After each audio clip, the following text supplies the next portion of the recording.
Hi, I'm Dr. Linda Mintle. Hey, thanks for listening to the Dr. Linda Mintle Show. Faith radio podcasts are only possible because of your support. Thanks for giving and for sharing with a friend.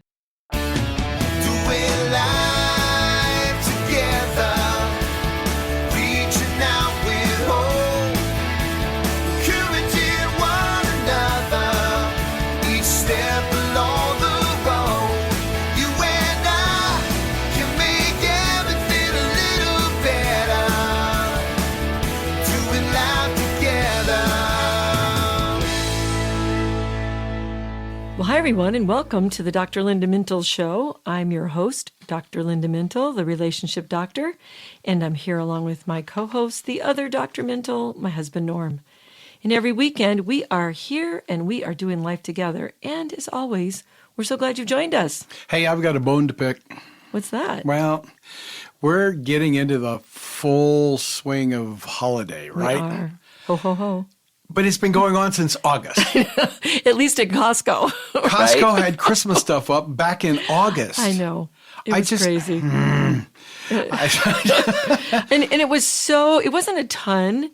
Now it's really, it's Oh, well, all now, overwhelmed sure, now. everywhere, the whole world. But it was a few things, and I was like, it's like 90 degrees outside. I'm like, I can't get into the Christmas spirit when it's 90 degrees. So does all that stuff stress you, or does Christmas mellow you out? Because I know the answer to this because I've been living with you for a long I time. I don't get stressed by holidays and all the activities. I actually, because I'm an extrovert, I like having all kinds of holiday parties and people over and the festivities, and that gives me excitement. It doesn't Right. stress me out, but I know it stresses a lot of people A out. lot of people. And if you're listening to us today, we hope you're staying calm during the Christmas rush.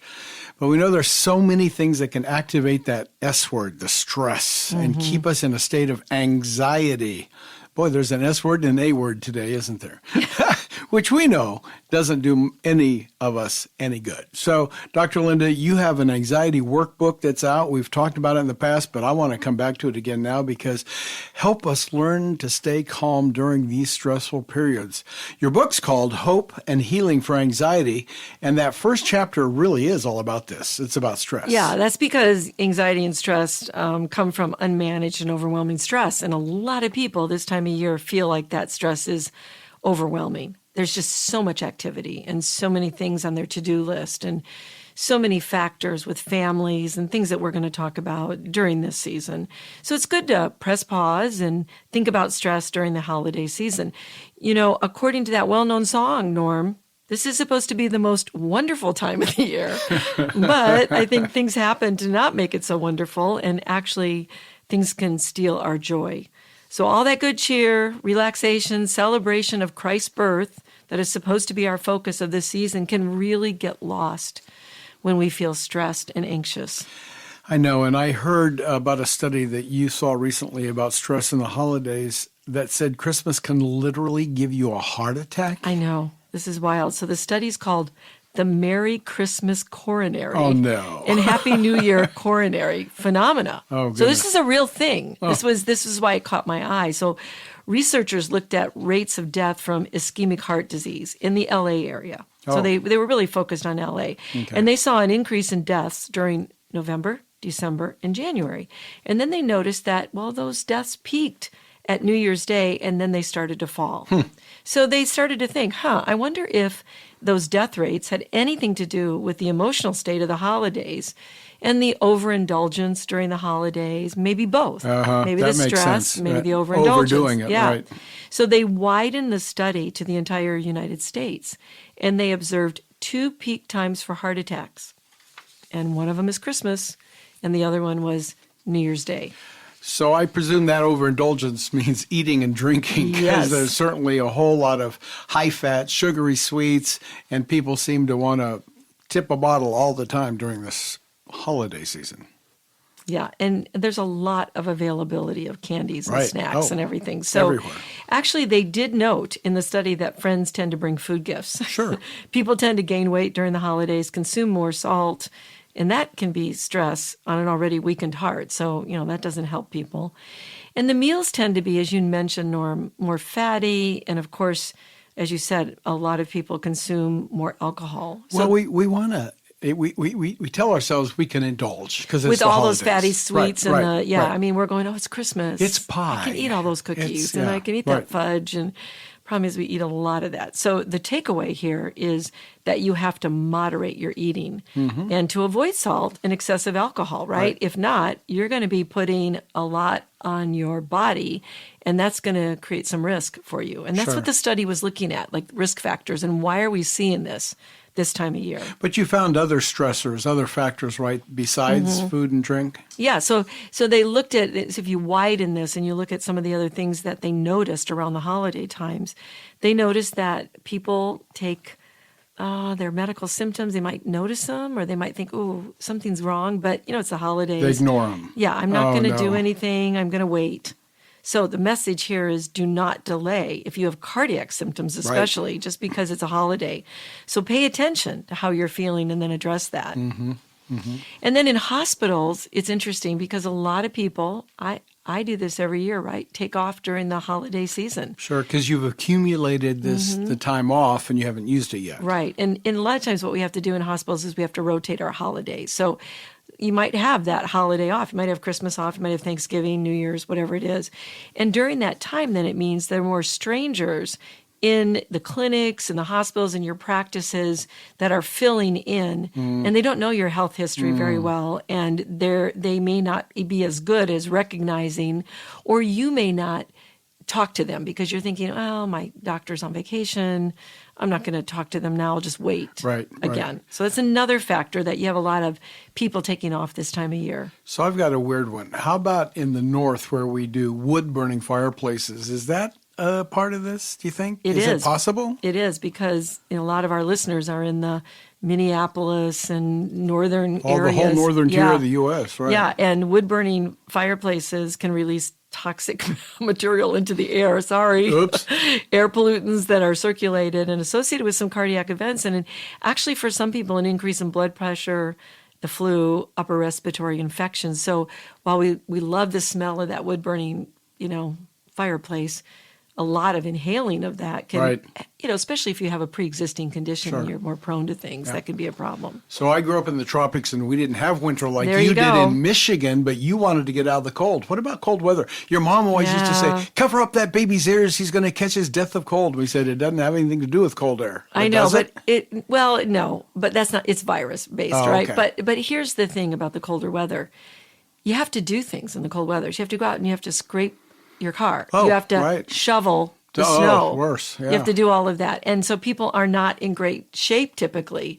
And so how many times have we heard someone was shoveling the snow and they had a heart attack? Right. Because they weren't in great shape. So again, this time of year requires some physical exertion.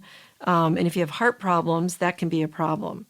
And then, of course, there's always that decrease in the daylight hours. Oh. We were talking about that before we went on the air with Wan Jing. We were talking about, it's depressing. You wake up and it's so dark for so long, and then it's dark when you leave. Oh, it is. It is. I remember, especially when we lived in Michigan, I got depressed, and you were a young psychology student, and you said, I think you have something called seasonal affective disorder. Yeah. And remember when we moved to Chicago?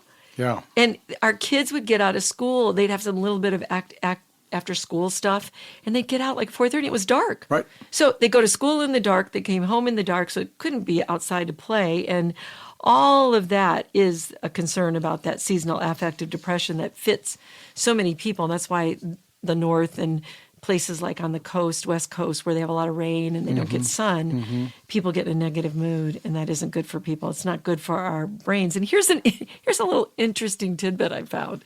So, the other thing is there's a lot of darkness, but we have these bright lights and sometimes these garish colors that come at Christmas time. And that really taxes our brain. Really? So think about Christmas decorations and looking at those all the time in your brain, having to focus on that. And it's not just the visuals. We've talked to several people. We've walked into retail stores and said, are you so tired of this Christmas loop? Oh, the music. Yeah. Over and over and over again. Yeah. So that songs, when somebody works in that kind of environment, so just think about it. If you're someplace where you're having to listen to Christmas music over and over and over. I know our nail person said this. Yeah. She goes, oh my gosh, they play the same. Well, and if you haven't learned to tune it out, right? Well, it affects you. It makes you more irritable. So Oh. there's a lot of studies that say the music is really good for you to a point, but then it becomes unpleasant and it actually becomes annoying. And, given how often that happens, we can sometimes get irritated with actually Christmas songs. Well, then I think we should vote out the holiday seasons because they're too stressful for us. No, just if you work in one of those places where you're hearing those repeated loops, you might Okay, want to so think about what that. is the impact to us with all of these things that you've been talking about? Well, stress is your body's built-in alarm system. So it's good to know that when you're being triggered by something, and you can be triggered by positive stress too. Sure. And negative. Because stress isn't always bad. No, but it can motivate you to a little bit of a degree. But if it gets overwhelming, which is what we're talking about this time of year, it is going to affect the way you think. So you're not gonna do as well. Now, if it's positive stress, it could push you to problem solve and that kind of thing. But too much of it, you're going to have problems with your physical life, your spiritual life, if you're not tuning into the Lord and going to the Lord. So learning to manage stress effectively is key to maintaining balance this time of year especially. So pay attention to how much stress and how much you're feeling stressed so that you don't get sick and fatigued. Well, how do we do that?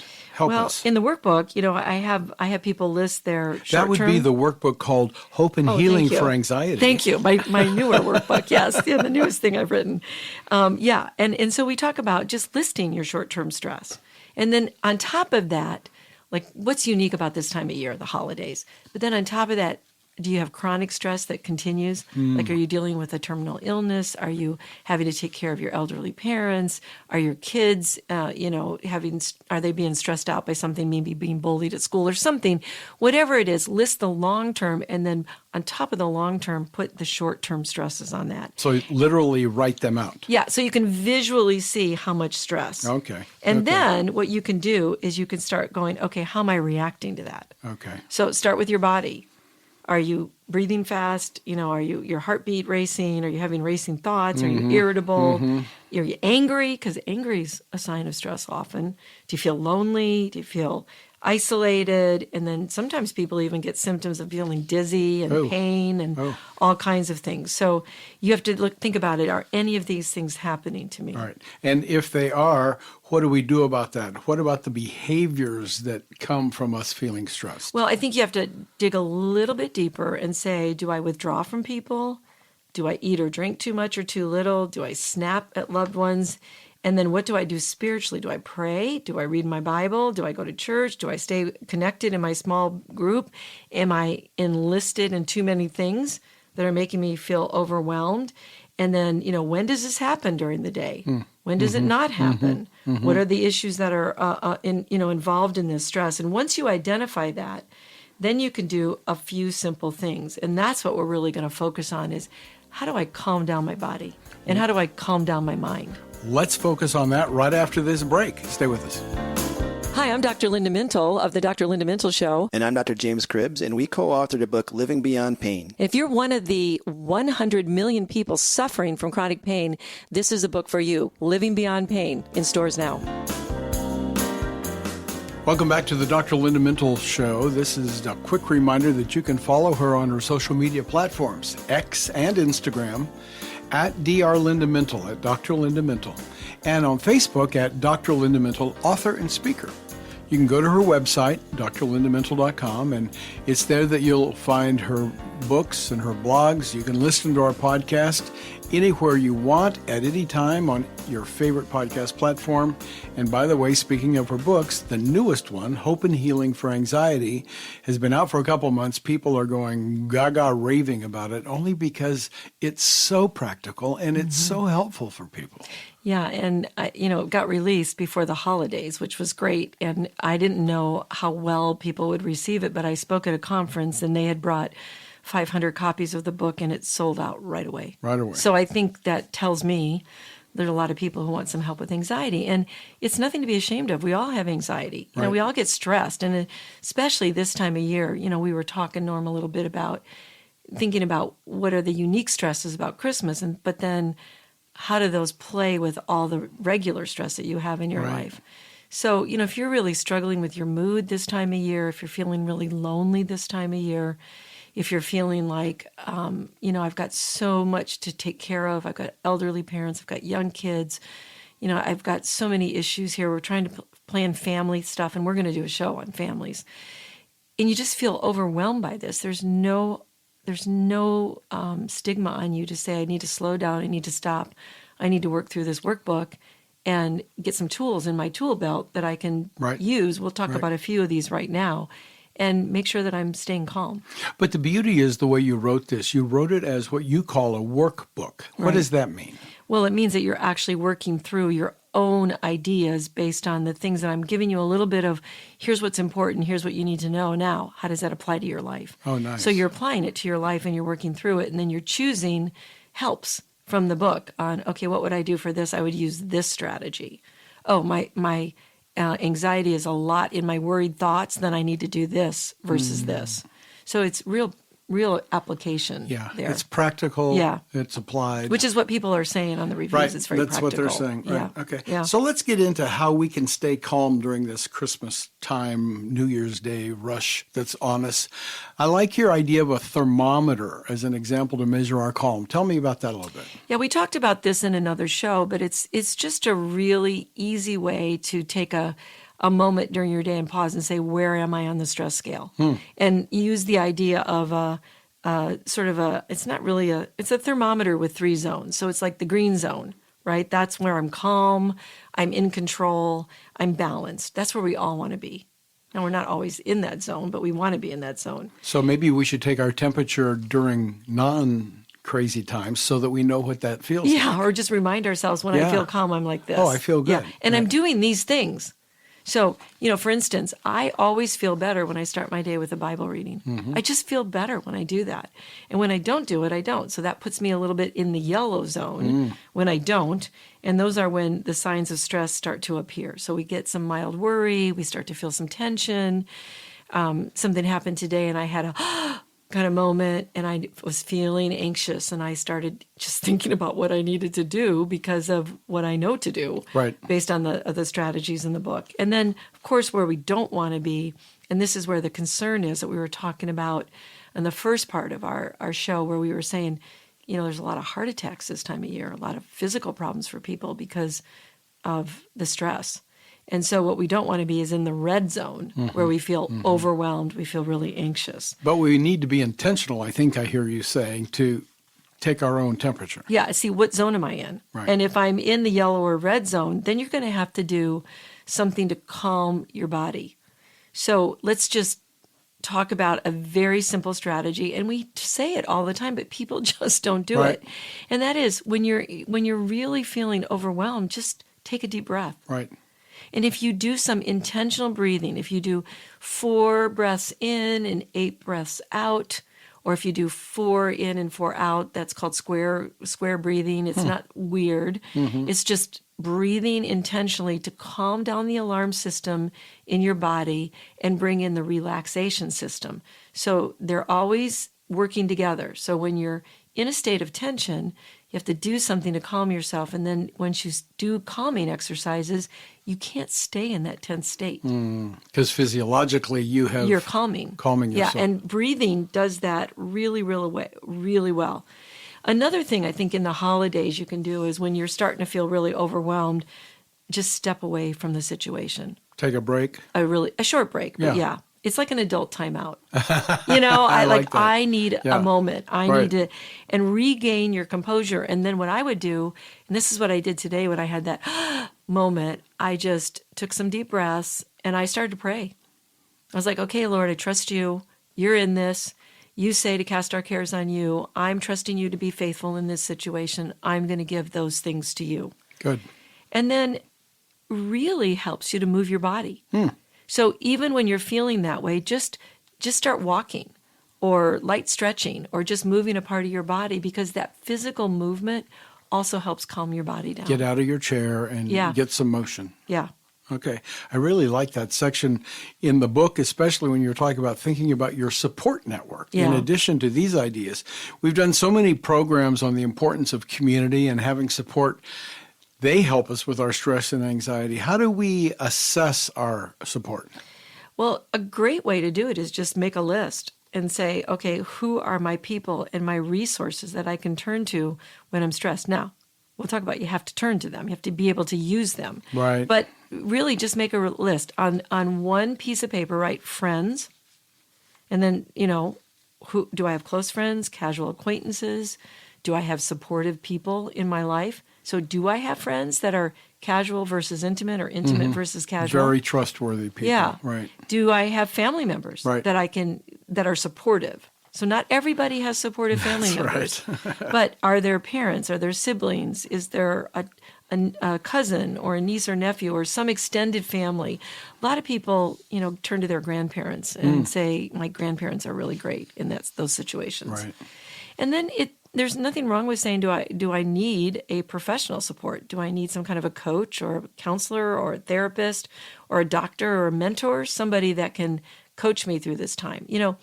You do, and I do a lot of life coaching for people just when they get really stuck in a business decision or something they need to do in a leadership issue. Right. People turn to They you. call. Yeah, Right. they call you and they ask you for advice. So do you have those people in your life? And then I think just looking at the larger community, are you connected to a church? Mm-hmm. Do you have clubs or hobby groups or interest groups or people that you can, if you just need to go smash that ball on the racquetball court and you feel better doing that, then go do that. But do you have those supports? Right. And then there's a lot of online resources for people. So helplines and online forums and apps, calming apps. There are apps you can play that will put That's you true. through some state of calm by That's true. calming your body down. Well, we all need the support that you're talking about. And when we lack it, that's a problem sometimes that can lead to loneliness. And I would presume that increases our stress. Yeah. And, one of the exercises I did at a conference I was with, I had people pair up and say, where do you feel safe? And who do you feel safe with? And what time of day do you feel safe? Oh, interesting. And what does that look like for you to feel like you're in a good, calm space? And so if you think about that, you might start to identify. A couple of people said, I feel safe with my dog. I love that one. A lot of people said in worship, in prayer, in the Bible, that kind of thing. Right. So So I think that's good. that helps us recognize the when we need to ask for help, right? Yeah. And men need to do that probably more often than women. Men need other men that they can talk to in their That's lives true. and get support from, and we don't always see that. Well, I know who I can call. And, You do. and that makes sense for me. Yeah, and you have a couple of male support people that you can Right. call, which is great, but I don't really think a lot of men do, and they need that type of Yep. support as well. And so, Norm, let's just talk a little bit about our spiritual support. Okay. We have so much we can focus on this time of year. Right. The music, Mm-hmm. Christmas songs. I teach a worship class sometimes, and when we talk about the lyrics, that's where the power of a song is it's a melody that we know, but when you pay attention to what you're singing, that makes all the difference. A calming melody can lower your heart rate and your cortisol levels. Now, that's the stress stuff that's released from when you get real stressed.